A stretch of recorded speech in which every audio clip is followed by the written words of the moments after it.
தமிழக வெற்றி கழகத்திற்கு எதிராக கபட நாடக திமுக அரசின் அராஜக போக்கிற்கு கண்டனம். ஜனநாயக அமைப்பில் ஆளும் கட்சி எதிர்க்கட்சி என யாராக இருந்தாலும் அனைவரும் சமம். ஆனால் தற்போதைய ஆளும் கட்சியான கபட நாடக திமுகவிற்கு எதிர்க்கட்சிகள் என்றாலே எதிரியாக பார்ப்பதுதான் வழக்கம். அதிலும் மாபெரும் மக்கள் சக்தியும் மக்கள் ஆதரவும் பெற்றிருக்கும் தமிழக வெற்றி கழகம் என்றாலே பயமும் மிரட்சியும் மேலோங்கி இருக்கிறது.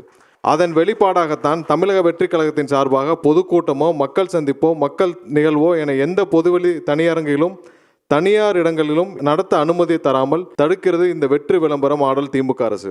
இந்த அதிகார திமிரின் உச்சமாக தமிழக வெற்றி கழகம் சார்பாக கழக நிகழ்ச்சியை ஒருங்கிணைக்கும் கிளை கழகம் முதற்கொண்டு மாவட்ட கழகம் வரை இருக்கும் அனைத்து பொறுப்பாளர்கள், தோழர்கள், மகளிர் அணியினர் காவல்துறை ஏவி தாக்கும் பொய் வழக்குகள் போட்டு மிரட்டவும் செய்கிறது இந்த திமுக அரசு. 2026 சட்டமன்ற தேர்தலில் தமிழக வெற்றி கழகம் கபட நாடக திமுகவிற்கு தோல்வியை பரிசளிப்பது உறுதி என்பதை உணர்ந்தால்தான் இவ்வாறு செய்கிறார்கள்.